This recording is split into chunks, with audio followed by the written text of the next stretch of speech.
This program is for discussion purpose only. Business Plus TV or any of our anchor does not bear any responsibility or liability towards the content.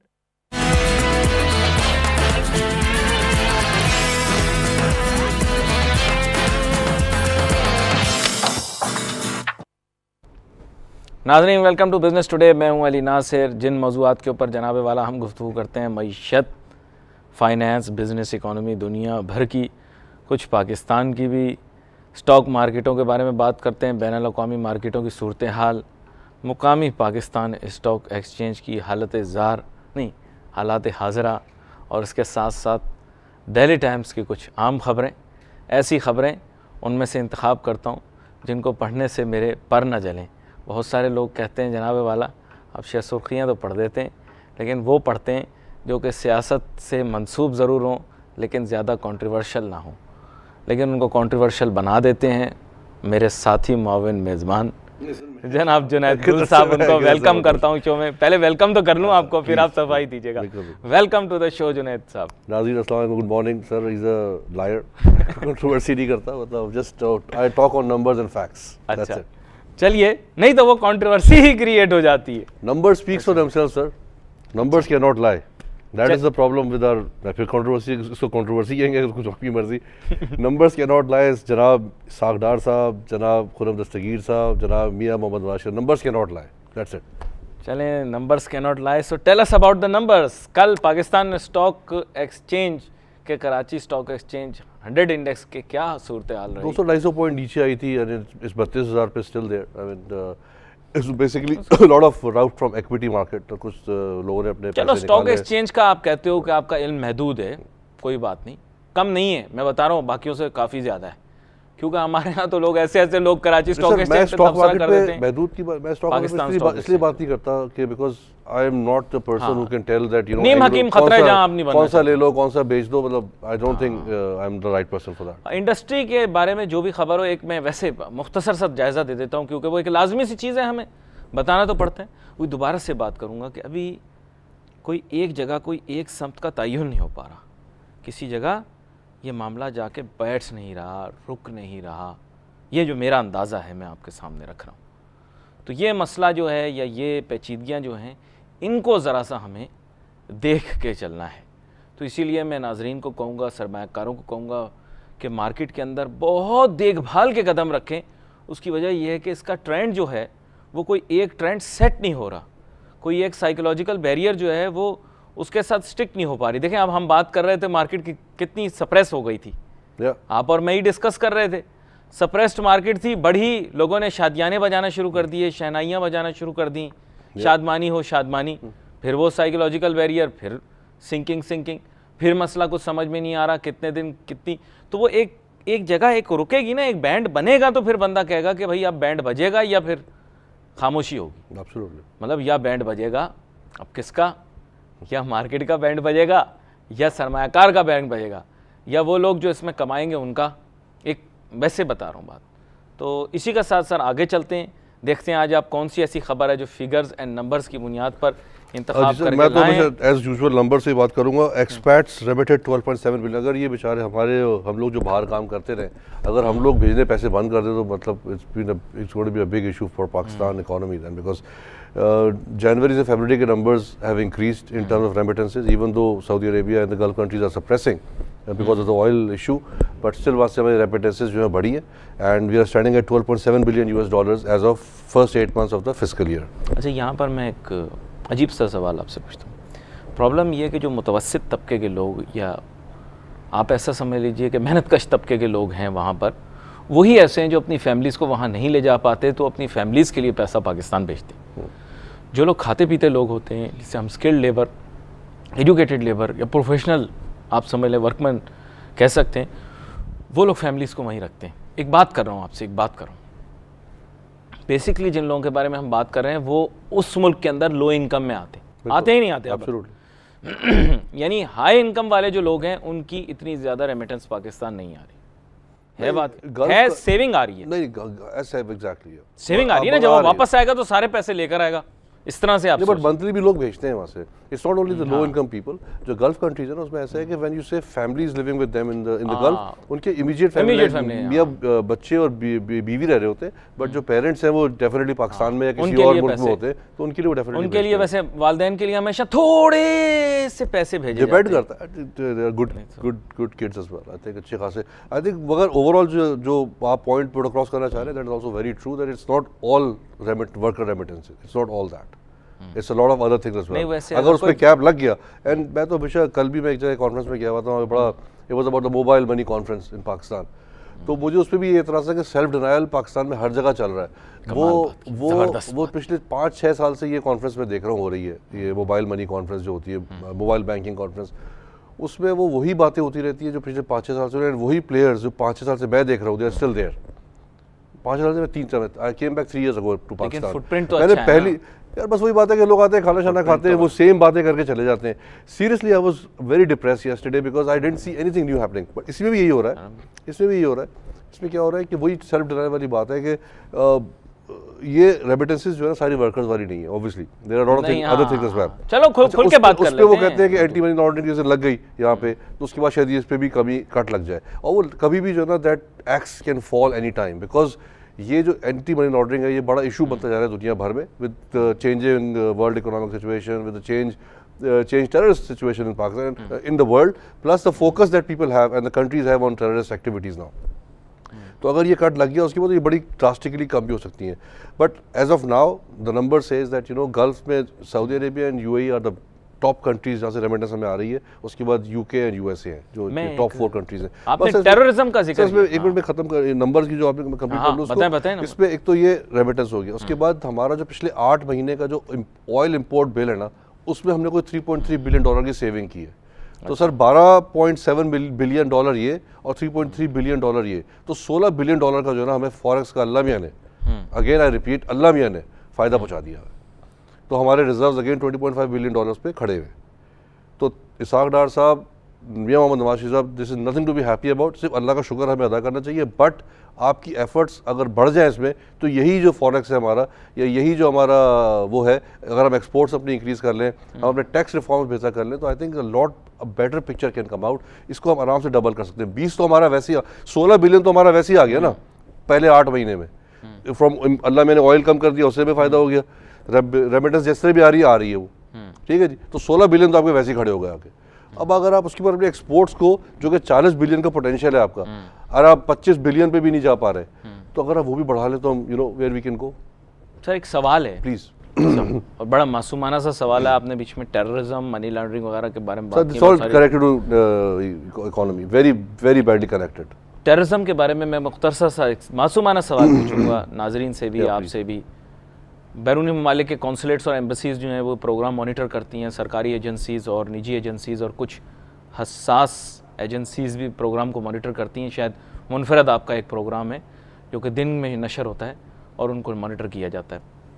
ये दहशतगर्द जो हैं, हमेशा मुझे ये बतलाइएगा, ये जागीरदारों पर हमला क्यों नहीं करते, ये कारोकारी करने वालों पर हमला क्यों नहीं करते, ये माशरे के अंदर नाइंसाफ़ी करने वालों को, देखिए सर वो भी गुनाह है बहुत बड़े बड़े. आज आपने प्रोग्राम स्टार्ट किया पर जलने वाली बात से, अब फिर वही बातें करते हैं. नहीं, खुद ही पूछते हो पर जलाने वाले सवाल मैं पूछ रहा हूँ ना, आपने जवाब तो दिया ही नहीं. पर जलाने वाला नहीं, ये बहुत ही अजीब किस्म का सवाल है.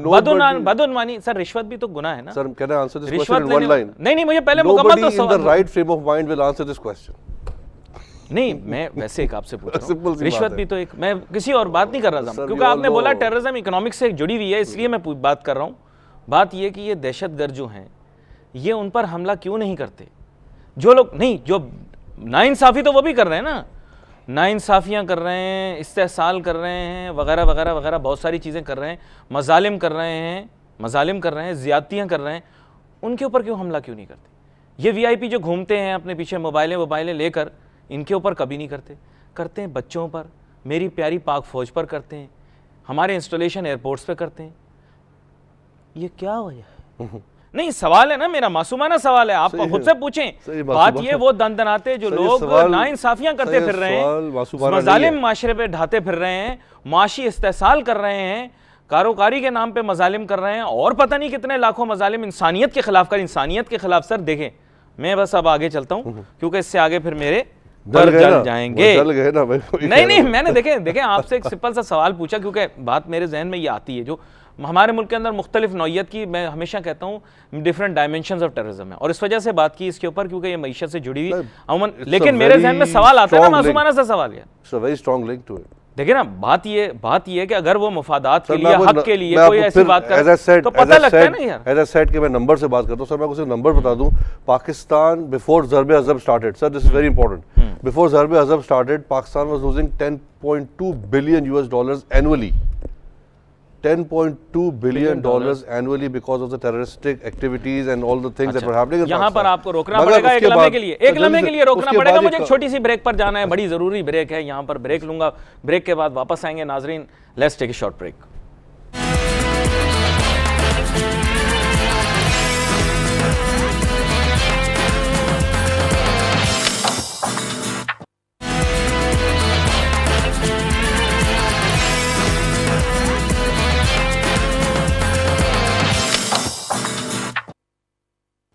नाजरीन, welcome back after the break. जनाब जुनैद गुल साहब, आपने सर ब्रेक से पहले बता रहा था कि 10.2 billion US dollars Pakistan was losing till 2014 annually because of the terrorist and all these issues that have been circumventing Pakistan. But जब से ये माशाल्लाह पाकिस्तान आर्मी ने अपना काम शुरू किया है, उसके बाद से वो कम होकर जो है 4 बिलियन यूएस डॉलर अभी भी हम जो है एनुअली सालाना 4.2 बिलियन यूएस डॉलर हम लूज करते हैं because of the terrorist activities in the region. अच्छा, पाकिस्तान को डायरेक्ट इम्पैक्ट सर, ये बड़ी अमाउंट है। अगेन मैं तो उसको क्वान्टिफाई करता हूँ, जो मियाँ मोहम्मद नवाज शरीफ साहब और उनसे पहले वाले लोग कर्जे लेते रहे, तो मैं तो उस पर क्वान्टिफाई करता हूँ जो एक ट्रांच हमारी जाएगी 2018 में कर्जे की मद में, जो हमारी डेट फाइनेंसिंग शुरू होने वाली है 2018-19 में, तो ये सारी अमाउंट बच जाए तो यार वो निकल जाए हमारा, एंड देन नए कर्जे लेने नहीं पड़े, जो बड़ा एमिनेंट लग रहा है मुझे, बहुत एमिनेंट है कि we will have to take new loans to for debt servicing to service the current loans. Of course we will have. बदकिस्मती है यार कि अभी इस वक्त जो है ना, जैसे वो जनाब मियाँ मोहम्मद नवाज शरीफ साहब हमेशा कहते हैं कि हमने, और जनाब इसाक डार साहब हमेशा कहते हैं कि हमने इकॉनमी को स्टेबलाइज कर दिया है। मैं अगेन मानता हूँ कर दिया उन्होंने, बट जिस तरह से किया है वो कर्जे लेके किया है, but still really stabilize now. हमारे फॉरेक्स रिजर्व इतने हैं कि हमारे पास इमीडिएट थ्रेट कोई नहीं है फॉर डिफॉल्ट, अल्लाह का शुक्र है माशाल्लाह। तो जो भी ऐसी बात करता है वो गलत है, बट अब दिस इज द टाइम, जो अगला बजट आने वाला है इसमें they should work on growth, they should work on things which fuel the engine of our economy. They should have policies and they should have sincere intent to do that now. This is the right time. ये आप की जो है ख्वाबों की बातें कर रहा हूँ, पॉजिटिव ख्वाबों की बातें कर रहा हूँ। अच्छा, हाँ, ख्वाबों ख्यालों की बातें किया करें, अच्छी बातें होती दिल हैं। जलाने की बात करते हो क्या? नहीं, क्या शेर है यार वो? छोड़ें यार, वो मेरे वालिद ने मुझे 2 चीज़ें बताई, बेटा आशियाने की बात करते हो, दिल जलाने की बात करते हो, क्या बात है सर, है? मैं वो बता रहा था बड़ा मैच करता है आशियाने की, मतलब अगर ये सिंसियर हो जाए सारे तो हमें सबको आशियाना मिल जाए, बड़ा अच्छा। सर, मेरे वालिद ने मुझे 2 ऐसा उसूल बताए थे जिसकी वजह से टेलीविज़न पर अभी तक चले जा रहा हूँ, इसके बावजूद कि उल्टी अनाप शनाप बोलता रहता हूँ। एक उन्होंने बताया था, बेटा अदलिया के की जो इज़्ज़त है उसके अंदर कोई कमी ना आए, वेरी इंपॉर्टेंट, तो उसमें कोई ना हो। और दूसरी उन्होंने, क्योंकि ख़ुद भी जब अफसर थे सरकारी, तो जब भी अदलिया तलब करती थी तो सुबह जाके चुपचाप 8 बजे जाके कोर्ट में बैठ जाते थे। और दूसरा वो कहते हैं कि कभी शेर, कभी किसी शायर का गलत नहीं पढ़ो, वरना सॉरी मैंने गलत पढ़ दिया। नहीं मैं वैसे बता रहा हूँ कि मैं अशार तब मुकम्मल नहीं करता अगर मुझे आते ना हो, क्योंकि फिर शायर जो है ना वो कबर में करवट हो जाता है। उसकी मजाक के अलावा this is sin to you know spell out somebody's wrong share, but I think I did the right, सही पढ़ा है मैंने। मुझे पता नहीं, मैंने सुना तो बहुत है, लेकिन यहाँ सर मुल्तान की एक तस्वीर है हमारे यहाँ डेली टाइम की नेशनल न्यूज़ के अंदर। मुल्तान शहर के अंदर मैं काफ़ी अरसे रहा हूँ, मैं पंजाब के बहुत सारे शहरों में और सिंध के भी और पूरे पाकिस्तान में मुख्तलिफ़ शहरों की खाक छानता रहा हूँ। तो मुल्तान शहर के अंदर गर्मी की वजह से दिखा रहे हैं, एक बच्चा जो है, मुल्तान में गर्मी शुरू हो गई, कराची में भी शुरू हो गई मियाँ, रात को इतनी गर्मी हो गई आपको महसूस ही कराची में तो खैर अलग बात है ना, मगर नॉर्थ ईस्ट नहीं, मुल्तान तो रिवायती तौर पर बहुत ज़्यादा गर्म शहर है। This time generally it's not very hot, but ये बड़ी मुझे उम्मीद नहीं कि यहाँ वो यही दिखा रहे हैं कि वो गर्मी हो जाने की वजह से this is going to be a very hot year again, like 2015, Allah रहम करे। और फिर आपको पता है हमारे ग्लेशियर के अंदर वो जिस हिसाब से पिघल रहा है वो, हाँ, बिल्कुल पिघलाव आएगा तो फिर आपको दोबारा वजह पता है से- पिघल क्यों रहा है सर, इतना इसकी इंटेंसिटी बढ़ चुकी है ये इसकी पिघलाव की? मेरे ख्याल से तो माहौलियाती सर तब्दीलियों की माहौलियाती वजह के से भी है अलावा और नहीं, सर एक तो वो है ही, वो तो माहौलियाती, बट उसको हमने इंटेंसिफाई और उसको एक्सेलरेट और उसको एक्सपेक्ट बहुत तेज इसलिए कर दिया है कि जो आर्मी है इंडिया की बैठी है वहाँ पे, वो वहाँ पे ब्लास्टिंग और ये और वो जो करते रहते हैं, तो उसकी वजह से इट्स अ मेजर इशू है तो एनवायरनमेंट के लिए, बट हमने उसको मैन मेड डिजास्टर बनाते जा रहे हैं और नुकसान उससे पाकिस्तान को। उसकी वजह क्या है कि जब वो ग्लेशियर पिघलता है तो हमारे समंदर में आता है और वहाँ से हम पानी, अगर वो जल्दी पिघले ख़त्म हो गया तो हम तो फिर पानी से भी स्टार्व हो जाएंगे, अल्लाह ना असल करे। में बात यह है कि ग्लेशियर बड़ा ही नाजुक होता है और हम तो मिलिटराइज उसको नहीं करना चाहते, लेकिन ज़ाहिरी बात है कुछ डिफेंस की ऐसी रिक्वायरमेंट्स होती हैं कि हमें मिलिटराइज भी करना पड़ेगा और वो भी चलें अपनी तरफ जो कर रहे हैं, लेकिन माहौलियाती जो मामलात हैं उनको देखना बड़ा ज़रूरी है। मेरे ख्याल हमारा एक अकेला प्रोग्राम काफ़ी जो है वो माहौलियाती आलूदगी के बाद, क्योंकि बाकी एंकरों का तो आपने देखा रेसलिंग का शो आता है शाम को, वो घूंसा लगाया, पीपल पार्टी वाले ने पीटीआई वाले को, पीटीआई वाले ने नून वाले को घूंसा लगाया और अब मैदान के अंदर रेफरी आ गए।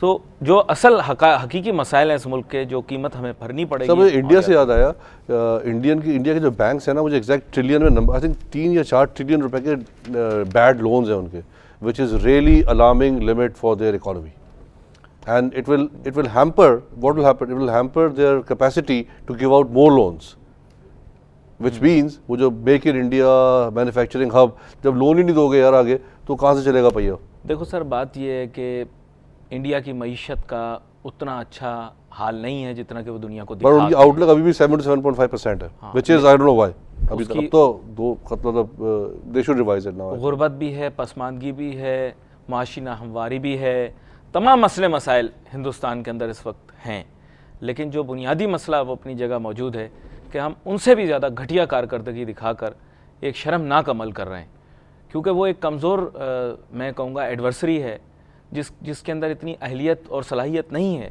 लेकिन हम उससे अगर रेस में हार जाएं तो ये बड़ी शर्मिंदगी की बात है। हमें चाहिए कि हम इस चीज़ को महसूस करते हुए इलाकाई तौर पर, माशी तौर पर भी बहुत ज़्यादा मजबूत हो। और आप हमेशा मियाँ मोहम्मद नवाज शरीफ साहब की बात करते हैं। जनाब मियाँ मोहम्मद नवाज शरीफ साहब। नहीं, मैं तो मियाँ पहले ही टाइटल होता है। जनाब मियाँ मोहम्मद नवाज शरीफ साहब। मियाँ जो है वो खुद ब खुद एक टाइटल होता है। सर जनाब मियाँ मोहम्मद नवाज। नहीं, जनाब लगाने की जरूरत नहीं, मियाँ खुद जो है वो साहब साहब भी लगा दीजिए जैसे आप। पाकिस्तान में साहब का बड़ा कल्चर है। खैर सर मोबिलिंग, अब आप कहेंगे Uber। हिज एक्सीलेंसी भी लगा दें, वो तो मोबिल मोर द रॉयल बैरियर, हाइनेस, मोर आप द बहुत सारे बैरियर। लगा दें, वो तो आपकी मर्जी है। Sir Mobilink Uber Pakistan become strategic partners. ये उबर अच्छा। पाकिस्तान जो है ना, I think the Mobilink is मतलब one of the very forward looking telcos in Pakistan. ये बड़ा अच्छा उन्होंने इनसे वो मतलब उसकी डिटेल से खबर मेरी ज़्यादा नहीं, बट ये कहते हैं कि बहुत सारी सर्विसेज ऑफर की जाएंगी through Mobilink and Uber to the consumers. तो let's see how it pans ये आउट। तो बड़ा अच्छा है, यकीन करें। मैं तो सिर्फ उबर की बात नहीं करता, वो एक ब्रांड हो जाएगा। मसला ये है कि और भी ब्रांड आ गए फिलहाल हैं। पाकिस्तान में उबर ही मतलब दैट्स द मेन। एक और भी बढ़ रही है, काफ़ी इन्वेस्टमेंट है, नाम नहीं ले सकता उसका। इसका लिया तो उसका भी लेते हैं। नहीं, वो अब लेना गैर मुनासिब, मेरे नज़दीक अभी गैर मुनासिब। आपने खबर पढ़ी है ना, तो मैं तो खबर नहीं पढ़ रहा। तो मैं असल में क्या है कि वो इस तरह से है कि जितनी ज़्यादा इस तरह की सर्विसेज आएंगी, अगर उनमें सिक्योरिटी का फीचर अच्छा सा रखा जाए, बैकग्राउंड चेक्स ड्राइवर्स पे रखे जाएं, उसके अलावा जो है बड़ा सहल कर देगा आने जाने को। गाड़ी का आप जिक्र कर रहे थे, गाड़ी खरीद को चंद ममालिक डिस्करेज करते हैं गाड़ी खरीदने को। पाकिस्तान में बड़ी तकलीफ रहती है, यकीन करें। मैं बाहर जाता हूँ, पाकिस्तान में car sales are really going high. Car sales are very good, लेकिन मेरे जो अखबार में खबर थी, मैंने एक और अखबार में पढ़ी थी आज, car sales are doing very good. नहीं, वो तो बात सही है, लेकिन मैं ये कहता हूँ कि आसानी पैदा हो जाएगी लोगों के लिए। मुझे यकीन करें पार्किंग की बड़ी तकलीफ होती है। मैं जहाँ जाता हूँ ना, और गाड़ी चलाने में मुझे बड़ी तकलीफ हो रही होती है, क्योंकि गाड़ी चलाना कराची के अंदर बिल्कुल इस तरह से है। सही बात है। और मेरे ख्याल लाहौर में इससे भी ज़्यादा मुश्किल है, अगर आप रहे हो लाहौर में। नहीं, और पिंडी में रहना सज़ा है, but still compare to Lahore, Karachi, Rawalpindi, Karachi still the worst, because Karachi में जो है ना is a lot of volume of traffic. Lahore में क्या चक्कर है, लाहौर में वॉल्यूम कराची से कम है ट्रैफिक का, but the way they drive is very different, very मैं आपको एक सही बात बताऊं, पंजाब के अंदर ट्रैफिक का निज़ाम बहुत ज़्यादा ख़राब था। और मैं भला कितनी तनकीद कर लूँ मौजूदा और साबका हुकूमतों पर, जो चीज़ अच्छी है वो अच्छी है। उन्होंने जो काम किया है ना ट्रैफिक को कंट्रोल करने में लाहौर के अंदर, वो काफ़ी बेहतर है कराची से। अंदरून शहर में भी हो गया। अंदरून शहर में सर, अंदरून शहर जो है ना, वहाँ पर मैं ना आपको छेड़ना नहीं चाह रहा, तो लेकिन traffic, sir let's give the clear complete picture to people ना यार। सर लेट्स गिव देम अंदरून के बाहर जो पेरिफेरी है या डिफेंस के थोड़ी सी लाहौर है सर यार। देखें बात ये है कि अंदरून शहर तो अब बड़ा महदूद हो गया ना। स्टिल यार बहुत बड़ी आबादी वहाँ रहती है सर लाहौर तो जाकर अमृतसर के अंदर मुझे कोई खत्म होता लग रहा है, क्योंकि जितना ये लोग बढ़ा रहे हैं तो बॉर्डर तक तो आ गए हैं ये। नहीं अब ये बॉर्डर से आगे आ जाएंगे ना, मतलब सीधी जो बात है यार। कराची जाके खत्म हो रहा है ठोकर न्याज बेग पर, लाहौर जाके खत्म हुआ। मुझे एक रियल एस्टेट ब्रोकर है, बहुत बड़े रियल एस्टेट ब्रोकर है, उन्होंने कहा अली भाई कराची जाकर ठोकर न्याज बेग पर ख़त्म होगा और लाहौर आके ख़त्म होगा कहाँ, टोल प्लाज़ा जामशोरो पे, वो सॉरी हैदराबाद के टोल प्लाज़ा पे। मैंने उनको कहा, मैंने कहा यार इतना कह रहे हैं, इतनी ज़्यादा एक्सपेंशन बिला वजह में हो रही है और इश्तिहार में ऐसे दिया हुआ होता है नेशनल हाईवे पे सिर्फ एयरपोर्ट से आधे घंटे की मुसाफत पर VIP फ्लैट्स, और पता लगता है कि उसकी मुसाफत बहुत दूर है। सर मैं आपको ब्रेक भी दिखा था, ये दिखाओ यार जरा, ये हमारे खुर्रम दस्तगीर साहब जो है ना, ये टेक्सटाइल की एक्सपो हो रही है कराची में। खुर्शीद निजाम साहब भी खड़े हुए उसमें ये वो मतलब we should give them credit कि इतनी बड़ी एक्सपो ने लगाई है।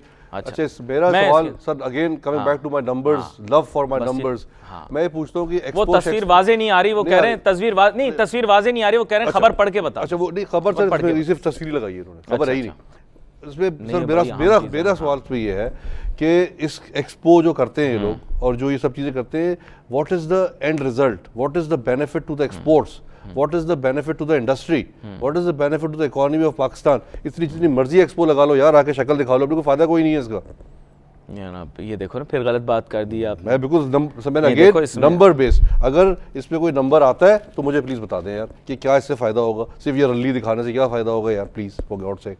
नहीं असल में क्या है कि एग्जीबिशन लगाना या नुमाइश लगाने से माशी, देखो फिर वही बात, नुमाइश लगाने से लोग खरीदार आते हैं, ये लोग तंज करना मेरा किरदार है, आप मेरा रोल करना शुरू हो गए। फिर वही कहूंगा मैं, तंज नहीं sir, numbers and facts, that's it. मैंने असल में एक्सपोर्ट नीचे चली गई है तो फिर मैं क्या आपको बोलूं, क्या नंबर दूं आपको? ट्रेनिंग नंबर पे हुई है, मैं क्या करूं sir, I have been working in organization where numbers matter. नहीं अभी एक्सपोर्ट नीचे की तरफ जा रही है, ढलवान तो फिर फायदा क्या है इसे एक्सपोज का यार? इसका मकसद ये है कि जितनी नीचे जा रही है उतनी तेजी से नीचे ना जाए। अच्छा थोड़ा बेहतर होकर जाए, और क्या बोलूं मैं आपको। आपने मुझे ऐसी कैफियत में मुब्तला कर दिया कि मैं कभी हुकूमत का दिफा नहीं करता। आजकल मुझे प्रोग्राम के दौरान चंद सेकंड के लिए हुकूमत का दिफा करना पड़ता है, और जो मैं कामयाबी के साथ, हमारे इसाक डार साहब सब लोग बड़ा अच्छा करते हैं, वो मिफ्ता इस्माइल साहब आते हैं, वो भी बड़ा अच्छा दिफा करते हैं, and at times he is like you know, लग रहा होता है यार बट ये दिफा करते हैं। मगर खैर sir, Belarus interested in agro energy sectors of Pakistan, which is again good news. अभी हमने एक्सपोर्ट की बात कर रहे थे, बायलैटरल एग्रीमेंट्स होंगे हमारे इनके साथ, वो कहते हैं हम एनर्जी सेक्टर में in terms of coal, wind and solar, they are interested to develop those corridor. जनाब कायम अली शाह साहब जो हैं वज़ीर आला सिंध, वो कहते हैं कि we will provide all necessary things and all necessary facilities to this country. वैसे इनकी भी तस्वीरें पूरे शहर में लगी हुई हैं, दिखाएं इनको, नहीं इनकी पूरे शहर में तस्वीरें, बोर्डों की बात कर रहा हूं, बोर्ड की बात कर रहा हूं। एक बेलारूस और एक Algeria is also keen on promoting trade with Pakistan. वो कहते हैं कि आप हमसे जो है इंपोर्ट करें चीज़ें like what's of this, they talk about certain issues and जैसे हम यहाँ से हमसे फूड आइटम्स ये लोग ले सकते हैं। अच्छा मैंने तो भाई इससे ताज़ा शुमारा खोला, इसके अंदर बड़ी अच्छी अच्छी तस्वीरें आई हैं। आप तो पता नहीं कौन सी तस्वीरें देख रहे हैं, मैं तो कोई और ही तस्वीरें देख रहा था। खैर एनीवे, तस्वीर देखनी अच्छी चीज़ होती है। ये आपको लगता है अखबारों में सिर्फ आप तस्वीरें ही देखते रहें, आप तस्वीरें देखते ही रहें अखबारों के अंदर। मेरे ख्याल आप उन लोगों में से जो अखबार लेके तस्वीरें देखते हैं। आई विश की तस्वीरें देखें, दिल तो खराब ना होगा, सिर्फ तस्वीरें देखते हैं, खबर पर दिल ही खराब होता है। Pakistan could import olive oil, petroleum products and natural gas from Algeria. अच्छा चलिए, ये तो हम पहले बड़े लोगों से ले रहे हैं यार, हम अगर इंपोर्ट करें तो बाहर है। नहीं अच्छा है, एक्सपोर्ट बढ़ाओ यार, एक्सपोर्ट बढ़ाओ यार, एक्सपोर्ट बढ़ाओ भाई, सर एक्सपोर्ट बढ़ाओ प्लीज। अच्छा यहाँ पर एक्सपोर्ट बढ़ाना मेरा आपका काम तो नहीं है। मैं आपसे नहीं कह रहा सर, मैं जनाब खुर्रम दस्तगीर साहब से कह रहा हूं। उनका सिर्फ काम नहीं, ये पूरा इदारा है जिसको ताजिर सनतकारों ने आजकल घेरा हुआ। वो कौन सा इदारा है सर? ये अच्छी बात है, ताजिर को तिजारत बढ़ाना, तिजारत में इजाफा करना, ये जो है ना, ये सारी जिम्मेदारी जो है एक इदारे की है। वो कौन सी? और वो इदारा ये जिम्मेदारियां अपने कंधे के ऊपर लेता है। कौन सा इदारा है सर? सर आपको पता तो है, तिजारत के डेवलपमेंट अथॉरिटी ऑफ पाकिस्तान, टीडैप। तो अच्छा बाय द वे सर, टीडैप की मेरी मैं बता रहा, एक साहब आए हुए थे यहाँ पे, I think they have all the things, ground work is there, but वही बात है कि somebody has to use it. अच्छा नहीं, वो बात तो आप सही कह रहे हैं, लेकिन मसले मसाइल इस नौइयत के होते हैं ना कि तिजारत के फ़रोग के लिए जो जिम्मेदारियाँ हैं वो किसी और के ऊपर भी आती हैं, सिर्फ एक शख्स के ऊपर उसकी जो है वो अहमियत या बोझ नहीं डाला जाता। Collective effort, but I think everybody has to do their bit. नहीं, वो बात तो आप सही कह रहे हैं। अच्छा, यहाँ पर मैं दूसरी जानिब भी आपको ले आता हूँ। ख़बरें तो बहुत सारी हैं, लेकिन फिर वही अमरीकी सदारती उम्मीदवार की जो है वो एक रेस है, और उस अमरीकी सदारती उम्मीदवार की जो रेस है उसके अंदर जो है आपस में एक फ्रिक्शन सी क्रिएट हो रही है, और मईशत जो है वो अहम मौजू बनता जा रहा है। अमेरिका तिजारत के अंदर किसी और समत में जाने लगा है, और वो समत ये होगी कि अब वो अपनी मईशत का दिफा करने के लिए बैरूनी ममालिक के साथ जो तिजारती उन्होंने किए हुए हैं माहदे, उनको शायद रिव्यू करे। ऐसा भी मुमकिन है, तिजारती माहदे रिव्यू करे। ऐसा भी मुमकिन है कि वो पाकिस्तान जैसे ममालिक को अगर कोई मराद मुस्तकबिल में देनी हो वो ना दे सके। ऐसे भी हो सकता है कि दीगर ममालिक को जो उसने मराद दे रखी हों वो भी ना दे सके, और इंडिजिनस जॉब्स क्रिएशन के लिए कुछ अपनी इंडस्ट्री को सपोर्ट करने के लिए कुछ ऐसे मेजर्स ले जो शायद फ्री मार्केट इकोनॉमी से थोड़ा सा हटके हों। ऐसा मेरा ख्याल है, क्योंकि जो मैंने वहाँ सदारती उम्मीदवारों की गुफ्तगू सुनी है वो कहते हैं they want to bring back jobs to United States of America. तो उससे पाकिस्तान में कोई इम्पैक्ट आएगा ही नहीं। पाकिस्तान उससे बड़ा पर तो impact अगर ये वाली खबर जिस पॉइंट ये बात कर रहा हूँ मैं कि bring back jobs to Pakistan, sir वो तो सारी जॉब फिर इंडिया पे कट आएगा, बिकॉज सारा कॉल सेंटर, सारी सॉफ्टवेयर डेवलपमेंट, सारी outsourcing is in India. China India से आउटसोर्सिंग मैं आपको बता रहा हूँ। ऑल इंडिया सर खादिम की सुने, पहले इंडिया वो बेस बन गया था लेबर कॉस्ट की वजह से, अब वॉल्यूम्स की वजह से, स्पेशलाइजेशन की वजह से चाइना में बहुत सारी जॉब्स गई हैं। मैं आपको बताऊं, आईटी की भी जॉब्स बहुत सारी जो हैं वो पाकिस्तान चाइना में तो चली अपने गई। पर्सपेक्टिव में बात करो, हम पे कोई नुकसान हम तो हैं ही नहीं ना, हम इस रेस में। हमें इसे होना चाहिए था ना। अब वो ही गलत, अब आप नहीं हो तो ये तो आपका कसूर है ना। Different story sir. सर आप मुझे बताएं, जब क्रीम निकालनी हो, मिलाई निकालने का वक्त हो, तो तब तो आप मिलाई निकालो ना। बाद में जब मिलाई खत्म हो जाए तो ठीक है, खत्म। You can only skim the cream off the milk as long as it's there. Once it's gone, it's gone. मतलब उन्होंने अपना तो देखो ना, अपनी मईशत तो बना ली, अपना ग्रोथ रेट तो दिखा दिया। अब आप देर से पहुंच रहे हो। उन्होंने आईटी कंपनियां दुनिया की बड़ी बड़ी बना ली इंडिया ने। अब नहीं होता कुछ, कोई बात नहीं, इतना नोटू कमा लिया इतना। और मैं आपको बताऊं कि सिलिकॉन वैली के अंदर पाकिस्तानी ज़रूर हैं, ऐसी बात नहीं है, इंडियंस बहुत ज़्यादा हैं, और हिंदुस्तान से ताल्लुक़ रखने वाले मुसलमान बहुत हैं। ये भी मैं आपको बताऊं। बिल्कुल उन्होंने पाकिस्तानियों को अपने पास मुलाजिम रखा हुआ, गलत बात नहीं करूँगा। जो हिंदुस्तान में जो मुसलमान हैं, जिन्होंने वहाँ पर अपनी आईटी इंडस्ट्री के अंदर अपनी धाक बिठाई है, और आईसीटी के अंदर देखें, मैं आपको बताऊं, दो डिस्टिंक्ट डिफरेंस तो नहीं बताऊंगा, लेकिन सॉफ्टवेयर भी होता है, हार्डवेयर भी होता है। और हार्डवेयर के अंदर भी आपको मैं बता दूं कि हिंदुस्तान के मुसलमान जो हैं उनका बड़ा वहाँ असर व रसूख है, और उन्होंने पाकिस्तानियों को अपने पास मुलाजिम रखा हुआ है। लेकिन हम मुलाजिम ही क्यों हैं, किसी दिन हम भी कंपनियाँ बनाएं। और मैं आपको बताऊँ, जब इनिशिएट हुआ था सिलिकॉन वैली, तब चंद एक पाकिस्तानी ज़रूर थे। मैंने सुना है ऐसे कि कंप्यूटर की बनाने वाली भी जो पीसी कंपैटिबल, जो आप समझ लें कि जो टेक्नोलॉजी शायद आपकी साबका कंपनी के पास एक ज़माने में हुआ करती थी, वो जो कि इतनी ज़्यादा कॉमन नहीं हुई थी, तो वो उनके पास थी। और प्रोसेसर्स के अंदर भी वो लोग दिखाते रहते हैं। मेरे ख्याल पाकिस्तानी को किरदार है, लेकिन हिंदुस्तानी और हिंदुस्तान से ताल्लुक़ रखने वाले मुसलमानों का बहुत ज़्यादा असर रसूख अब पैदा हो गया है। आईटी इंडस्ट्री की मैं आपसे बात कर रहा हूं, क्योंकि हम दोनों इस बारे में इसलिए बात करते हैं क्योंकि मिस द बस हम अगर आगे बढ़ सकते थे, हम इसी में आगे बढ़ सकते थे। दो साइड अपने में ऐड करूंगा। हाँ, आपने प्रोसेसर की बात की ना सर, पाकिस्तान में इंटेल जो है, इंटेल प्रोसेसर बनाने वाली कंपनी है, बहुत बड़ी कंपनी है। दो मेजर हैं, उनमें से एक वो, यही मैं समझ रहा हूँ। एक एएमडी, एक इंटेल है। एएमडी जो है काफी स्लम्प में है, काफी डाउन। तो Intel is the major microprocessor company when it comes to laptops and servers and desktops. Sir Pakistan में इसका ऑफिस काफी अरसे से, कोई 10-12 साल से तो है, वो ऑफिस आज तक 4 से ज़्यादा बड़ा नहीं हो सका। इसमें मैं कसूरवार या जिम्मेवारी में उसकी जो है ना, इसमें उसके पेरेंट कंपनी की नहीं, मैं अपनी, because they never worked to develop the local industry. वो सिर्फ उस पर लगे हुए हैं कि 4-5 लोग उसमें रखे हुए हैं, एक हेड यहाँ पे साहब है कोई, वो लगे हुए हैं, वो अपना काम करते रहते हैं। But I think they could have done a lot better in terms of working with the smaller companies in Pakistan, कि कोई जॉइंट वेंचर करते, कोई प्रोसेसर डेवलपर, कोई मैन्युफैक्चरिंग हब यहाँ पे बनाने की कोशिश करते, कुछ एम्प्लॉयमेंट पाकिस्तान में लेके आते। तो this is where we are lacking, कि वी हैव एन अपॉर्चुनिटी। यहाँ पे 12-15 साल से एक ऑफिस है, और इंटेल नहीं, मैं तो एक मिसाल दे रहा हूँ सिर्फ इंटेल की नहीं, मैं तो ओवरऑल इंडस्ट्री की बात करूंगा, किसी एक ब्रांड की बात नहीं करूंगा। इंटेल वाइज जो ना, बाकी जितने भी ब्रांड्स हैं, माइक्रोसॉफ्ट हो गया, IBM हो गया, Oracle, they have grown in size here, because उसकी वजह क्या है, they are selling something very tangible.